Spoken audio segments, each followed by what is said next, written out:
All right. So we're live, people. Welcome to this week's edition of Fights Unwrapped.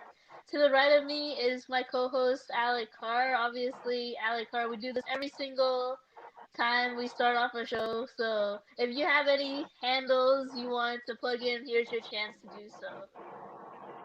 Okay, you guys can always follow me at, let's see if I can do it. I got it. Alex TD Yeah. Carr. That's my personal Twitter account.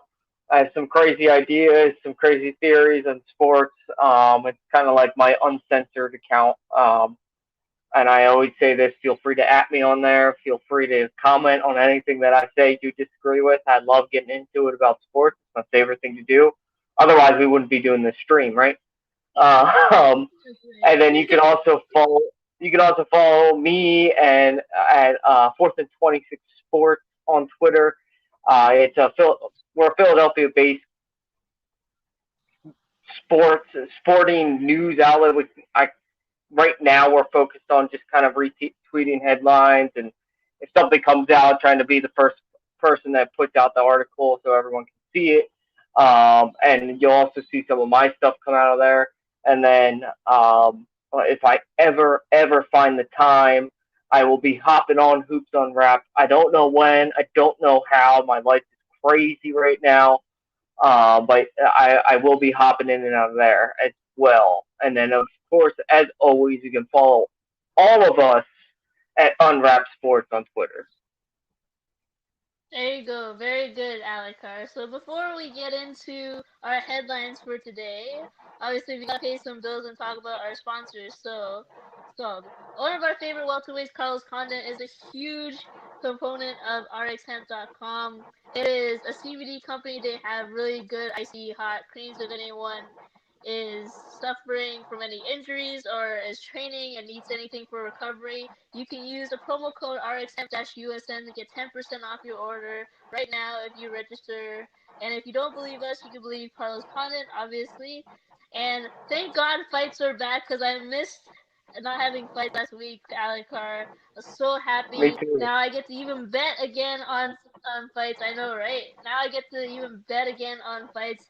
And what we use for Unwrap Sports is mybookie.ag. You can use promo code USN100 and they will double up your first deposit on when you register. So that's pretty good if you have up to $1,000 lying around. If anyone has up to $1,000 lying around, minimum $45, you can double up your deposit today if you register at mybookie.ag.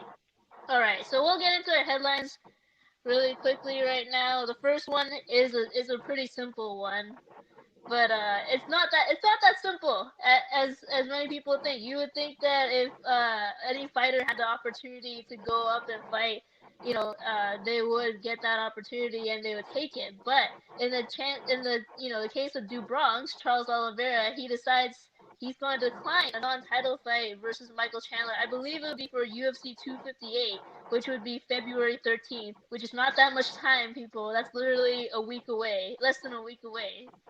So, Alec Carr, what do you think about this decision? Obviously, the reason why he decided to decline this opportunity was, according to the article, was basically because it was a non-title opportunity.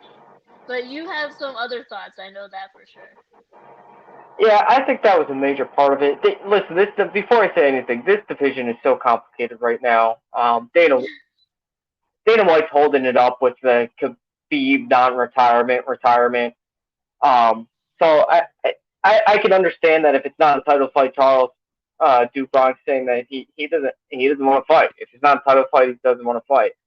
Um, and I probably side there. I probably agree with him. Especially maybe this was a minor factor, maybe it was a bigger factor than he let on when he was asked about it. I don't think he was probably even asked about it. I think his agent probably was, or Yeah. his team probably was, and the team came out with the quote. Um, because there's nothing in the article, if I remember correctly, quoting Oliveira.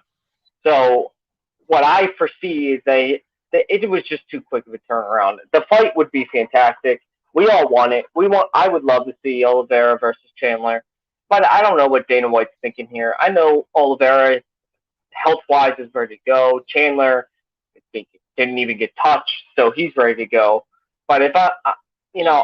I very often do not side with the fighter turning down the fight. But in this scenario, I probably would too. Just because Chandler's been training since March, and he just had his fight, so he's already in fight form. And Oliveira's been. I mean, listen, these guys are always training, but he's not been fight training. He hasn't been in a fight camp, and so you're asking him to take a fight camp on short notice to train for a guy that only has one fight in the UFC. Um, it just seems silly. It seems like Dana or the UFC was looking for a storyline here, and they got one. Either way, it was let's offer him the fight because even if he declines, it's still a story, and maybe we'll get it later in the year. So I don't know. I don't blame him. It's it's really short notice, and in a division like this division that's very high stakes right now, every fight matters. Conor McGregor just losing a fight hurt him a lot in that championship contention because every fight matters in this division right now, especially if you're in the top five. Um, so Mhm. I want to see the fight, but I'd rather see Gaethje Oliveira first. Yeah, I agree with you. Usually, I side with the fighter. I don't side with the fighter that usually declines the fight. But in this case, because like you said, every fight in this division matters, especially for the contenders up there. Charles Oliveira taking what a 1 week fight camp in order for him to get up there, get a win over Michael Chandler. That's really risky, and obviously he's gunning for the belt as everyone is. The whole the whole issue is not Dana. I don't know what you're trying to do offering this fight when you should be trying to figure out what to do with Khabib and the belt first, because that's exactly what everybody is talking about. Every single fighter in the top 10 is gunning for that belt, so we have to figure out what that situation is first before we start handing out these fights. Really, this is not short. This is really short notice. This is risky, Yeah, and you were right. You said that Chandler is already in fight form. He hasn't had that much time off since his last fight, so he's ready to go. And then Oliveira has had months off his fight camp, and so it doesn't seem fair, obviously. But I understand why the UFC is doing this. I don't understand why Dana doesn't obviously wait till the title is decided on. If it's vacated, if it's not vacated, if Khabib's coming back, I don't know what it is, but that just makes everything so complicated right now. yeah.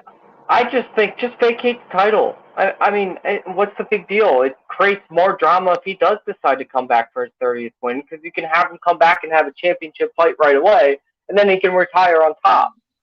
I just I don't get it. I think he's still trying to hold on to the Conor versus Khabib too. There are rumblings and rumors that that's still happening. I think there's no question it's not even on Khabib's radar. But yeah, this fight is just giving one of your top contenders in the division a week notice. Come on, you knew he was going to decline that fight. You knew it. There's any Yeah, contender in any division would have declined that fight. It's like, dude, I'm one fight away from a championship. Let's go. exactly. Exactly. Oliveira deserves more time, deserves better. That's for sure. So that was our first headline of the day, and the second one is going to be Alex rant of the week. It's about Dan Hooker, and all we know about Dan Hooker is that obviously he just lost to the person we were talking about last was Michael Chandler, and when he opens up about his loss a few days ago in an article, and obviously Alec was informing me how in the article Hooker was just saying that he was about to retire from the sport. He was this close to retiring from the sport because he was just sick and tired of it for some reason, and then Hmm. he automatically changed his mind. It was a very, for lack of a better word, bipolar decision on his part. I know, right? I know. I don't usually like saying that word, but but in this situation, it really was day and night. His decision. So, what do you think, Alucard? This is going to be your rant of the week, anyway. So, Dan Hooker pisses me off. I love watching him fight. He puts on a great yeah, show. I've said it over and over again. The Paul Felder fight is one of my favorite fights to watch of all time. That fight was incredible. Um, but Dan Hooker, and in the article, he was asked why he was taking his gloves off after the fight because and for people who don't know the UFC or MMA as well as say me or Monique, that what that means usually indicates that a fighter's retiring. You don't take your gloves off out inside the octagon unless there's a reason. Broken hand is another reason why you would, but usually it's because you're retiring. Um, and he was asked about it, and instead of just taking the softball question, saying, "No, my hand was hurting after the fight. I was just frustrated, so I wanted to throw my gloves off." I didn't even think about retiring. Dan Hooker gets the softball question and goes, "Yeah, I was really thinking about retiring. It's frustrating. This game, you train and you train and you train, and then you go into a fight and you lose that quickly. It's just that I'm sick and tired of this stupid sport. Is the thought that was going after my on in my mind after the fight." Dan Hooker, you have all the talent in the world to be a top contender. You really do. You're one of the best strikers I've ever seen in UFC, especially in this division. But because of that mindset, he will never, ever, ever actually compete for a championship, and he should never be in the top five ever again. Um, that's just sad. This is the fight game. I mean, I'm not a UFC fighter. I've taken some MMA classes. I've done some different disciplines, but not a lot, never seriously. But I watch the UFC, and you watch the UFC, and we know the UFC, and we know MMA. The fight game's different than other sports. In basketball, if you're good enough, you can half-ass a game. You can kind of be decent and still not really love basketball. There's been basketball players that do it. I mean, just for an example, Andrew Wiggins is the epitome of mediocrity, and he has all the talent in the world, but he's okay with being mediocre, so he doesn't want to get better. It's different in the fight game. This is two men or women going at each other, trying to beat the crap or tap you out or put you in enough pain where you can't fight anymore. So if you don't have it in your heart after a tough loss to come out and bounce back, I question you for the rest of your career. I don't know if you have what it takes to stay in this game. Um, another guy that kind of crosses my mind, and I actually really like this fighter too, is he's not in the UFC, is Rory McDonald. Rory McDonald had all the talent in the world to be a UFC contender and a multiple time defending champ. But he, for whatever reason, just his heart wasn't fully in it when he was with the UFC. And he had to go on elsewhere. And I hope that doesn't happen to Dan Hooker. I hope this is just a blip in the radar that he wasn't thinking about, and maybe it was because he got asked after the fight and he was rocked still or something and wasn't thinking straight. But man, that speaks volumes about your heart to me. And I just, especially in this division, you can't keep up with these guys in this division right now if that's what you're thinking. yeah, I agree. Good rant, by the way, Alucard. This is a really good topic because basically, me and you, we love our fighters that have the biggest hearts. Like Paul Felder, one of the probably if not one of the biggest, if the big has the biggest heart Philly in this troll. sport. I know, right? Go Philly, man. Philly, yeah, Philly.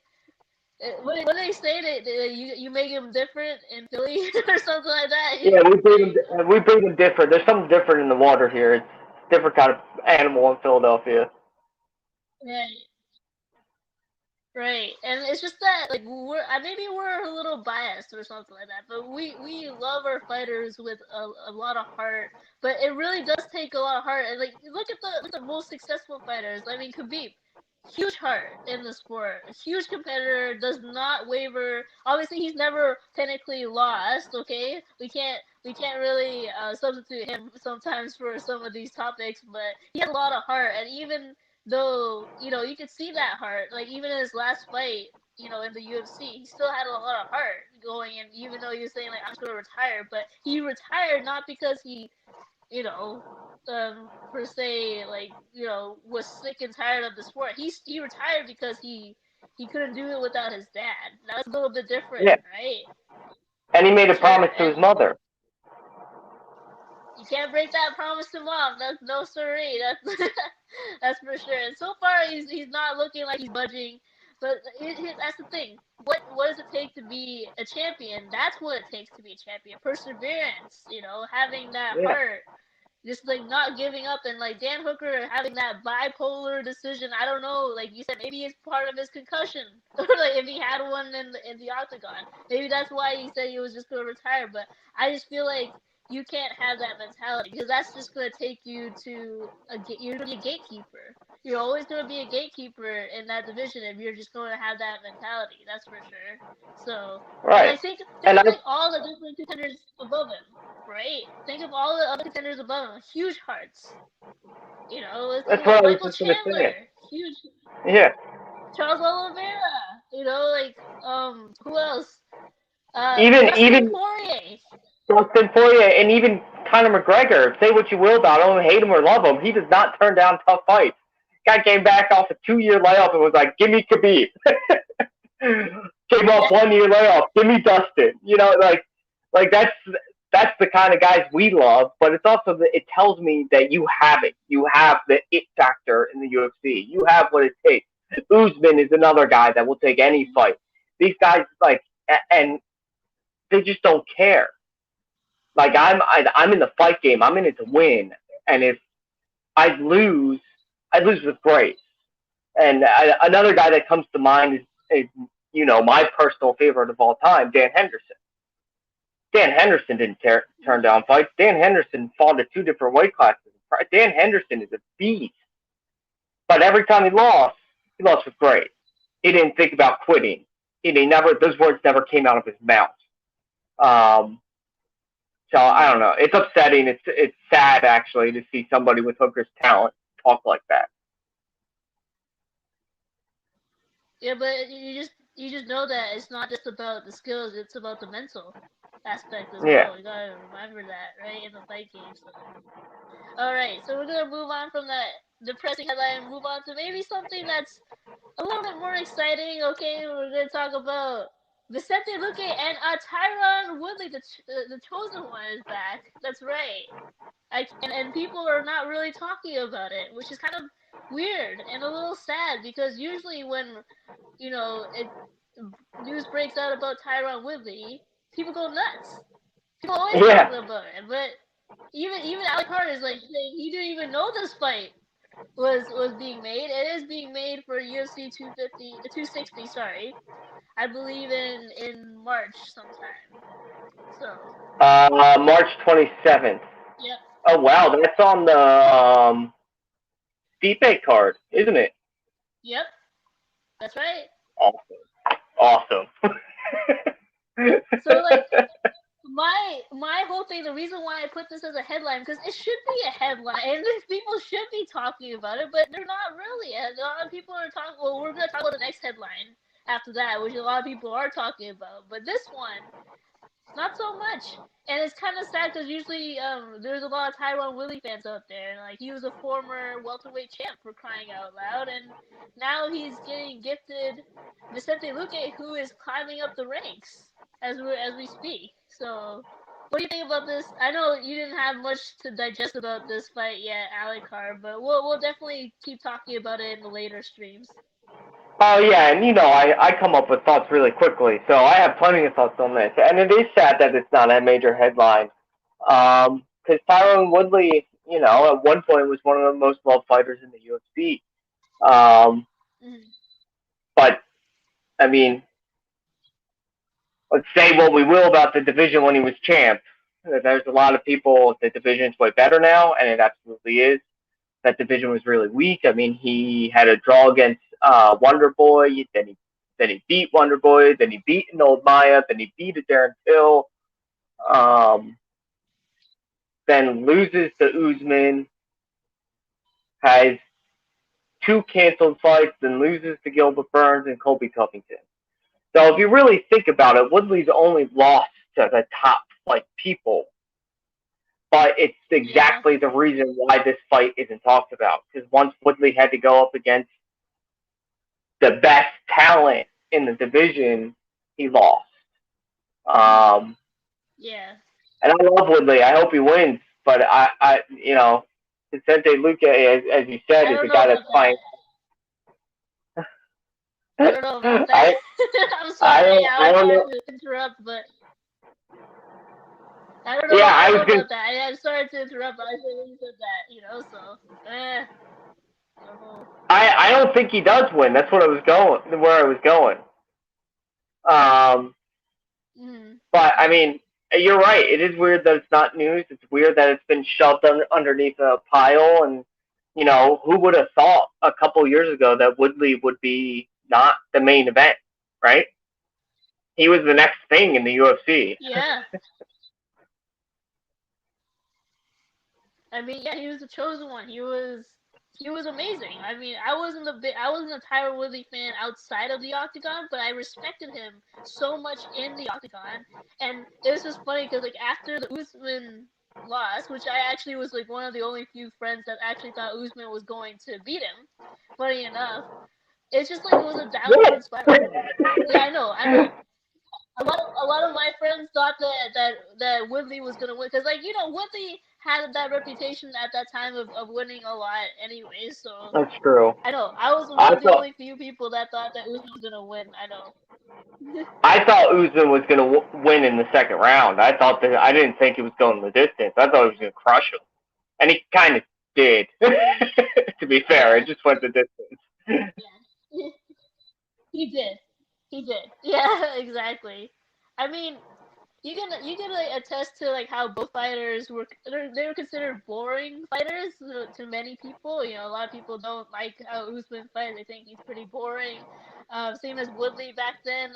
He's still a little boring now. I'm not gonna lie, but what was his you pull up his last fight? What was it? Was it against Covington? Or yeah, that's when. Remember, he broke his rib, and the fight ended early because he ended the fight because he tapped after a punch or an elbow or a knee. I forget what it was exactly. I just remembered he was not producing a lot of output in that fight. It was very disappointing because obviously we're not going to talk about politics, but when politics are involved, people get really heated.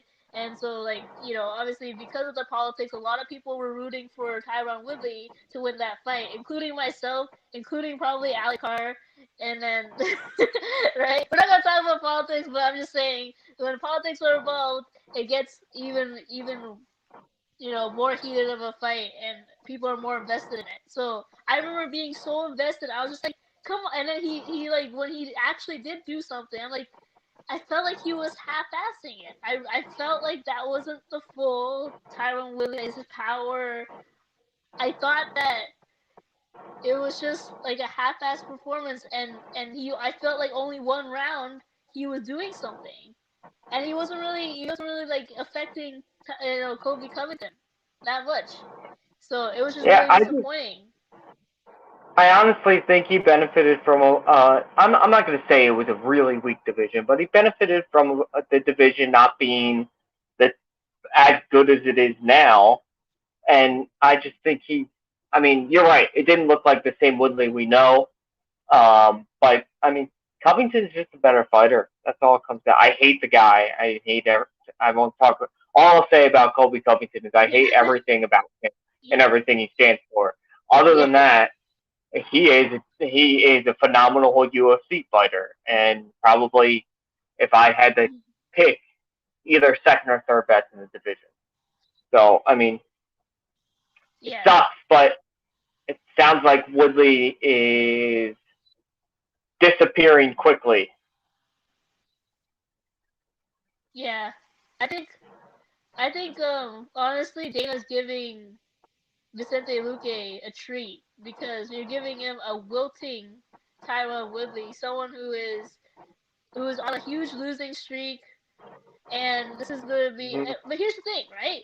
You even said that Woodley usually loses to the top of the top contender fighters. Well, Luque is getting up there, so you would think that this would be an easier task for Woodley, even though because Luque is like even though he's not up there in the top, I don't think he's top 5 yet of the contenders. So I'm just saying, right? Like you would think this would be an easier task for Woodley to conquer, but now with his like last few performances, I don't know. And Luque just keeps looking better and better each performance. So my money's gonna be on anything. I would be surprised if anybody is betting on Tyron Woodley. You know, maybe his fans. Maybe his fans. I'm not gonna say nobody, but it's just you have to look at it from recently his performances, and recently it hasn't been looking that good. I'll just say this though, betting wise, if depending on what that line is, it might be a smart bet to bet for Woodley to win. Just saying, Yeah, just throwing that yeah, out there. betting wise, Yeah. that makes sense. Yeah. So everybody, Alex, I'm not a bettor, but watch that line because it might be worth looking at. It might go really really high. There you go. Exactly. Right. He'll be a huge underdog. Maybe we'll see. We'll see. We still have a few weeks to go before the March 27th card, so we'll see about that. All right, so we'll move on to our last headline before we get into the fights. Sean Sugar O'Malley is back, and I bet you, Alucard, we are going to have Jesse on for the March 27th stream. I swear, because y'all, everybody's a huge fan of Sugar Sean O'Malley. We were just talking about it in our chats about how his last loss, like, I mean, he was beating Chito Vera, but Chito Vera being Chito Vera, you know, had to react the way he did. And I know that's gonna go into another rant if I ever start this, but he is back.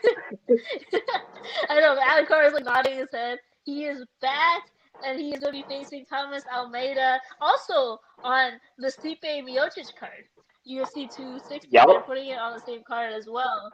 There you go. I'm excited, I'm so man. excited. I missed the Sugar Sean train. I missed that. I mean, a lot of people say what you will, but that man is talented. He is young.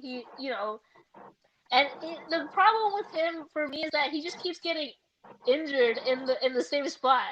You know what I mean? And that's just the Right. huge problem I have with that. Because guess who else had that problem? Dominic Cruz. Like he had the same problem, and I don't want to see no Dominic Cruz like what's called related performances because Dominic Cruz is not the same as he was before, and you know why? A huge part of it is because of injuries to the same thing. So my question is like, can O'Malley go a fight without getting injured in the UFC? That's my question because that's a huge question right now. Ever since we've been looking at all his fights so far, you can't blame the guy for fighting with his heart, but at the same time, he just keeps getting injured in the same spot. He just keeps getting injured in general. So I'm kind of scared, Alucard. I'm not gonna lie, just because I don't want him to get injured again and then for him to be gone for two years or whatever, right? So. Yeah, and the scary thing about the last injury was a non-contact injury. No matter what Chito Vera tries to sell to people, that was a non-contact injury. He rolled his ankle, and it sucks because you're right. Guys like Dominic Cruz, there's a ton of great fighters out there whose careers have been shortened because of ankle injuries because it's a severe injury in the fight game. You can't fight with bum ankles. Your feet are your foundation in the fight game, and if you don't have a foundation, you're gonna fall apart. So that's what I'm worried about with this fight. Not just that he gets injured again. What will he look like? This is what, the third ankle foot injury. That's what I'm talking about. That's scared. That's why I'm scared. Right. Even if he stays healthy, what does he look like now? I know he's young, so his body can probably bounce back.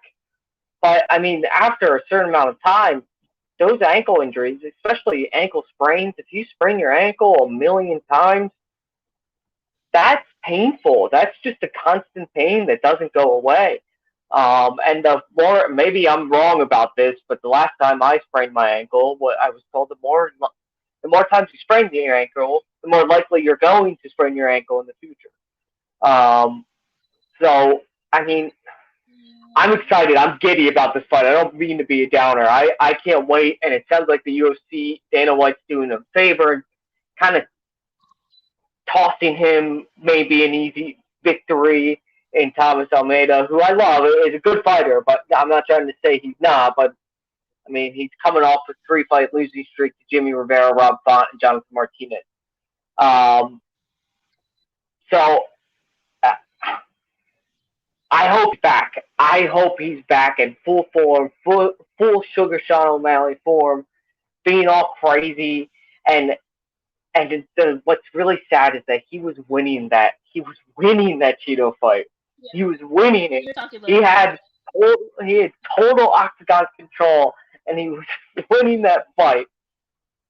I don't know what to think about this fight yet, other than just total excitement. Total excitement. If I talk about it for too long, I'll start getting down again. But I'm excited. Let's get him back. Let's hope he's healthy, and let's have him run through this division because he is that talented. Yeah, I didn't mean to be a downer. It's just that, like, that's the first thing I thought of. I'm so sorry. Me too. Everybody knows I love Sugar Sean O'Malley. When they announced the fight, I was like, yes! And then I was like, oh, wait, what about his ankle, though? See? That's everybody who's a huge fan should have that mentality, should be thinking about that, just because, like, I just hope that he's back in full force, and maybe you never know. Maybe there's new, he changed a little bit in his fight camp to subsidize for the ankle injuries, but hopefully not. I'm just concerned as a fan because I always want him to succeed, but I've just seen so many people, including Tony Ferguson, another example, including someone who's been caught up in all the injuries and has not been the same. Yeah, he's still young, okay, but that over time, it adds up. It really does. So I'm just praying that we will not have any injuries in this one, but very excited to have him back. And obviously we're thinking that's going to be a good win against Almeida. Hopefully no rolled ankles, no sprained ankles, no nothing, and we'll be fine. All right, so enough with the headlines. We're going to be talking about UFC Vegas 18, which is back in full force. So excited. Hi, Perry. What's up, man? Hi, Perry. We're just talking about fights that we're excited for. There you go. Look at that. Really appreciate the support from Unwrap Sports right here. So let me just pull up the screen with all the fights. And we will get started on the main card. Alright.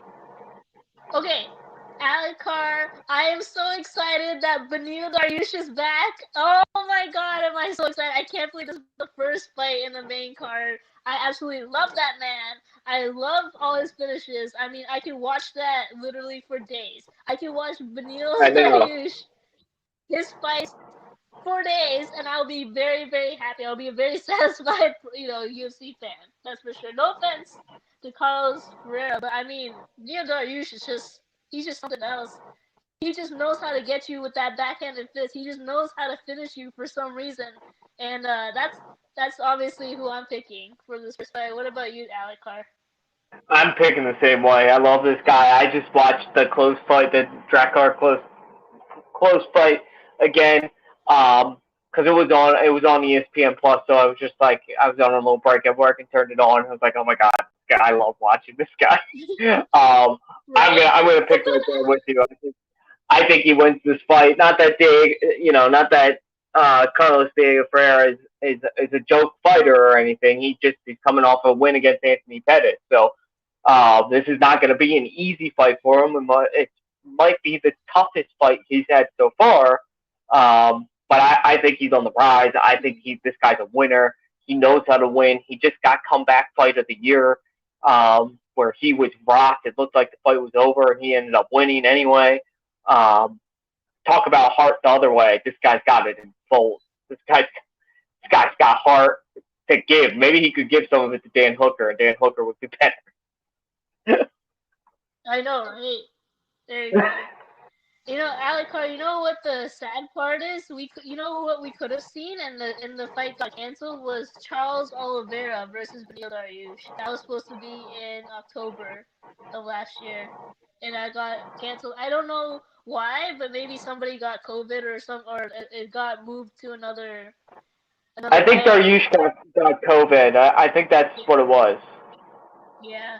Damn it! Still so close to getting that fight. Oh man, so excited to talk about that. All right, we'll move on just because this one perplexes me. This fight perplexes me a lot. We got Cody Stamann versus Askar Askar. Askar is 11-1 right now, but he's making his UFC debut, and it just looks like, if I was Cody Stamann, you should be thanking Dana White just because you're getting someone, even though he is 11-1. You know, Cody Stamann, usually he is. I don't know. I'm not the biggest fan of him.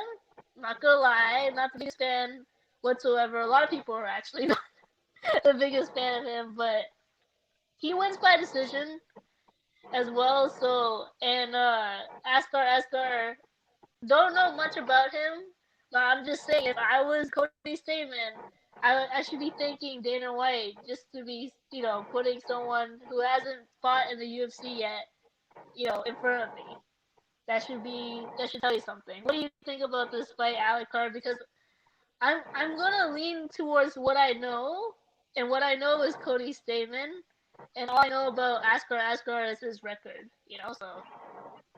So I'm gonna lean the other way. I'm gonna pick against you. Um, Maybe it's because I don't like Cody that much either. I'm not a big fan of Cody Stamann. He doesn't do anything that really impresses me. I know he's a solid fighter. I know he's a good fighter. Um, I'm not trying to say he's bottom of the division, bottom of the barrel guy. Don't get that twisted, people. He just doesn't do anything for me. And I couldn't find any of, like you, couldn't find any Askar fights. I couldn't find them. Couldn't find them online anywhere, which was disappointing because I love seeing guys who are debuting in the UFC. I like looking at their tape and finding out what they can do. I did find something that kind of talked about what kind of fighter he is. It sounds like he's a good striker, who's got some ground game too. So, but like you kind of alluded to, he doesn't have any big wins in any. I mean, he has an LSA win, which is decent, but other than that, I mean, HFC, he was fighting in Island Fight 60. I don't even really know what that is. So he's coming. He's the unknown. And I like in the fight game to pick the unknown because that means Stamann doesn't know him either. And Stamann, though a good fighter, is not anything to brag about. So I'm going to go with the unknown here. I'm going to go with Askar. I'm going to go that he wins this by decision, that this fight gets drawn out all the way to the end, and Askar wins his UFC debut. Okay. I'm also going to point out, though, what I noticed is that Cody Stamann, when he loses to pretty top guys. I mean, he lost to Aljamain Sterling, he lost to Jimmy Rivera. So I'm just saying, he does get wins over guys that are, not cream of the crop, per se. So maybe that's what I'm also looking at that, too. You're right. You're absolutely right. But the people he beats, and I will say this about the people he beats are bottom of the barrel in the division. They're not top guys. They're not up-and-comers. They're guys that, Dana's given a chance. And you're getting Cody Stamann. And he's beaten all those guys, and he should beat all those guys. Maybe it's more of a gut feeling. Maybe that's what it is. I just got a feeling about Askar coming in and winning this fight. Okay, we'll move on to the next one. Flyweight bout, and I'm excited about this one because Manuel Kape is on this one versus Alex. Alexander Pantoja, if I'm saying that correctly. And I don't know about you, Alucard, but I've been really loving to watch flyweights lately. Just ever since that bout between both the Brandons and also Brandon Moreno and Right. what's it called Adesanya Figueiredo. I just been in love with watching flyweight. So I'm gonna call it. If anyone is like saying why do I recognize that name, Manuel Cave, it's because he's from Risen and he just signed his debut. I don't know if this is his debut. I think it is in the UFC right now. He just signed with the UFC. Yep, yeah. This is Yep. Manuel Cave's first fight in the UFC, and I'm calling it right now because I'm not a huge Pantoja fan. I don't think he's that talented, to be honest with you, or like anybody to watch for. So and you know, Cave is dangerous. I mean, like he's won. I believe TKO in the last 3 bouts. I know it's not the same. We're not the same level of competition. We'll not talk about that, because I know a lot of people are saying like, "What are you talking about, Risen and UFC and all the different promotions?" But whatever. Okay, I'm just saying the level of competition when you reach the UFC is different. So I just think that Data is giving Pantoja to be like, okay, this is the guy who just came in from Risen. You know, show him what it's about, but also he's kind of giving Cape a little bit of an easy, in my opinion, not easy win, but like, you know, I can see it going, you know, a TKO win just because I've known and I've watched Cape in Risen before, and he's really good. He has that power in that flyweight division, and if he makes a statement against Pantoja, I mean, just watch out because he's going to be going up the ranks pretty like quickly because you know the flyweight division is so freaking small that you can go up the ranks like really quickly. Like look at Brandon Royval, for instance, right? So, what do you think about this fight, Alucard?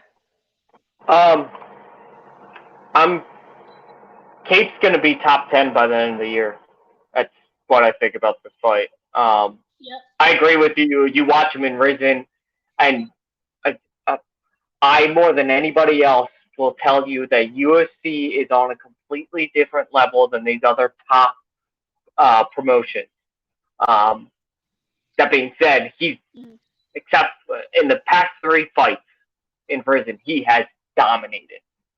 Dominated to the point where it's like, all right, he's good. He's good enough to be in the UFC. And I think he wins this fight hands down. I think it's going to be a knockout early in the second round.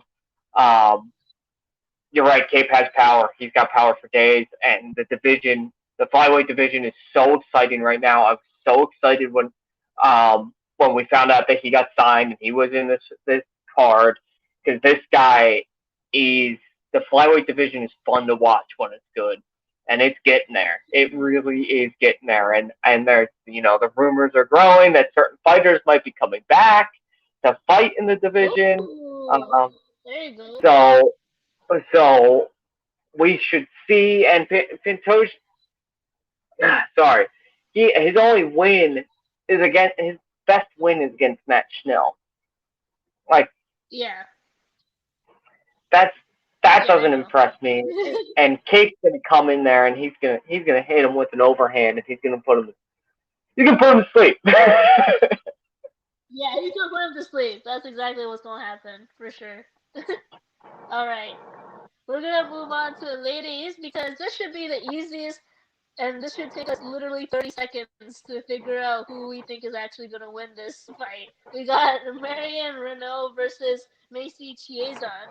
I'm calling it right now, man. Chiasson, because no offense, Renault is just going down in not just the rankings, but she's on a 3 or 4 fight losing streak or something like that. So, but here's the thing: Yeah, she loses to the girls that she should lose to, right? But at the same time, she's not been winning, and Chiazon is like, she's an Ultimate Fighter winner. I know that for sure. Oh, okay, my thing is just loading up really quickly right now, but I don't know. I'm just saying this should be easy. This should be an easy decision, Alucard, for us. A yeah, I very agree with easy you. decision. So, what do you He's think on. about this fight? Yeah. Yeah, I agree with you 100%. We love. I'll speak for myself. Renault's been very entertaining to watch. We were just talking before the stream that it shocks me that she's 43 years old. It blows my mind, but Kazan, she is um, she's an she's an up and comer in the division. She's an up and comer in the UFC. There's a lot of marketing behind her, and Dana picks these fighters that he markets behind very carefully. I think she wins this fight, and I think she wins it pretty easily. Mm-hmm. Yeah, there you go. So that was the easiest one that we ever done. All right, this one's exciting. This one, the co-main event, we got Corey Sandhagen versus Frankie Edgar in the bantamweight division. I know Frankie looked like a beast the last time we saw him. He was dirty boxing everybody. So I mean, but here's the thing. I'm not betting against Corey Sandhagen as the last thing I see. You know why? Corey Sandhagen did what he had to do. He literally went for it. He didn't let who was it, Marlon Moraes, go at Marlon Moraes did the one thing that he shouldn't have done. He gave Corey Sandhagen room to do something. When you want to beat Corey Sandhagen, you know what you do? Do you know what Aljamain Sterling does? He goes after him right away, and then he submits him. Right? So I don't know if Frankie Edgar is going to do the same thing, per se. And I would not bet against Corey Sandhagen. It feels like Frankie Edgar, I know, likes to lean back and take his time with his boxing. At least right now. At least that's what I've seen. So I don't know, Alec Carr. I'm leaning towards Corey Sandhagen just because after his last performance, ain't nobody gonna doubt him again. That's for sure. What do you think? I'm gonna get a lean towards Sandhagen too. The guy's an absolute monster. His only recent losses against Aljamain Sterling, he's fighting for the belt. And if he had won that fight, he would be fighting for the belt. So the guy's an absolute monster. His striking is just terrifying, and his length is a deadly advantage in that division. Um, Frankie Edgar, though, you're right. He looked really good against Munoz, and I didn't. I was going through this. His last losses are Max Holloway, Chan Sung Jung, Brian Ortega, and that's going back to 2018. I won't go further than that. Um, so there's a little bit of a thought that Frankie Edgar doesn't have it anymore. I just don't think that's true. I think he's lost to some of the best fighters that the division had to offer. But Sandhagen's just too much. He's just too much for him. His length is going to create problems for Edgar, who's going to want to strike with him anyway. And it's going to be a struggle to get it on the inside for him. A real struggle. He'll keep him away with those leg kicks. I think it goes to the distance. That being said, I think Oh, you think it's going to distance? Yeah, I think it'll be a unanimous decision. Edgar's got heart. Yeah, he knows what's at stake here. This is his last chance to make a run. So I don't think he's gonna. He's not gonna go down quickly, man. Hell no. No. Hell no. No. Exactly.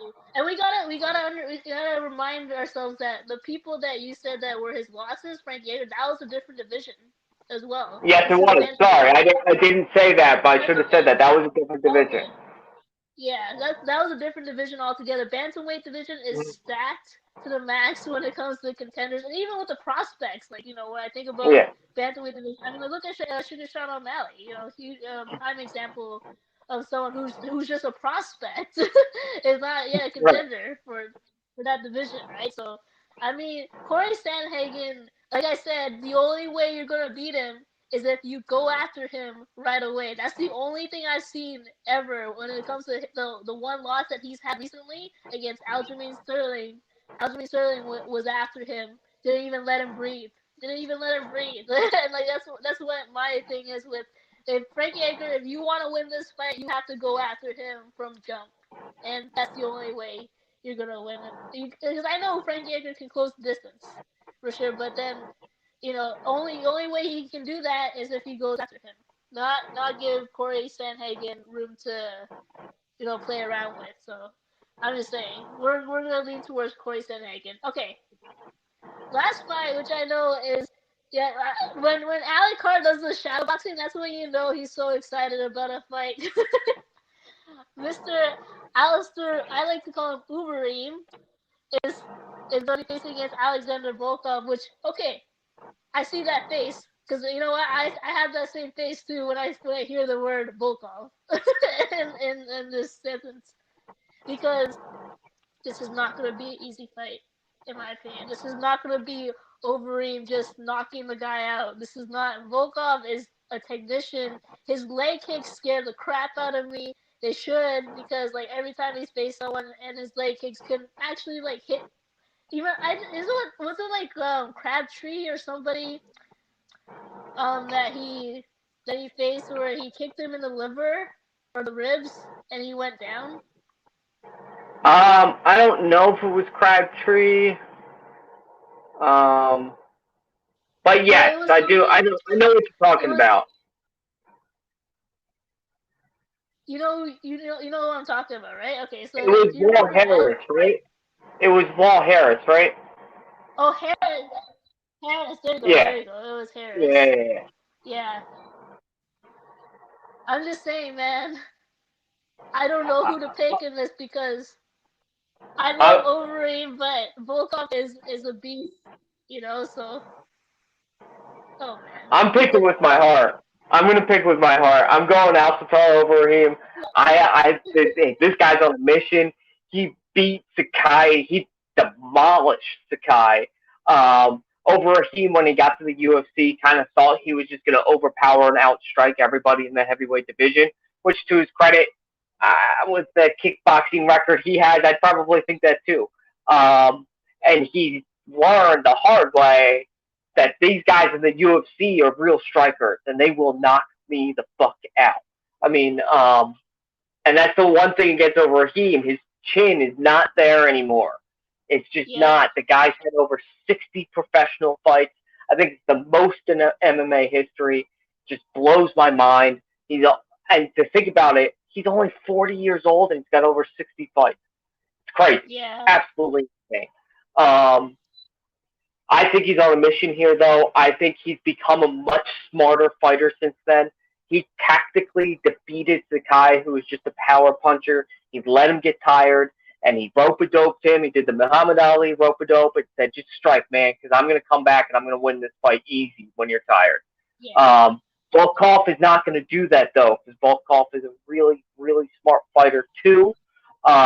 Those leg kicks do scare the shit out of me for Overeem. But I think ultimately Overeem has the kickboxing background.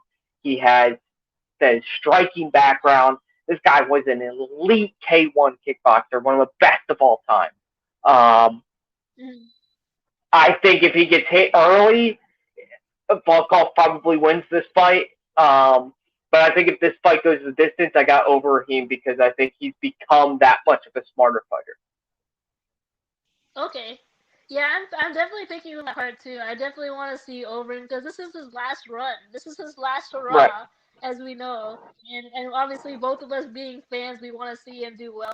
I will say this though, before we end off this stream, Volkov has lost to pretty much guys that he should have lost to. You know, he's lost to Derek Lewis. He's lost to Curtis Blades. Curtis Blades being one of the biggest contenders in that division right now, and same as Derek. You know, just saying, he's beaten Fabricio Verdum, Greg Hardy, Walt Harris, sure, but, you know, maybe, like you said, Alistair Overeem being the smarter fighter, and hopefully this being his last hurrah, I can see him winning, I can see him outstriking him, I can see him outpowering him for sure, and hopefully they just don't get tired. That's you know, like Overeem doesn't get too tired too easily, which I don't think so. He's gotten a lot better at that as well. Yeah. So there you go. All right, people. That is going to do it for this episode of Fights Unwrapped. You know, make sure to follow us at AlecTDCar, 4th and 26 Sports, Unwrapped Sports, Fights Unwrapped, Fights USN. Okay, and then everybody have a great fight week. So excited about the fights this week, and we will see you Happy guys next week. We're back. See ya. See ya.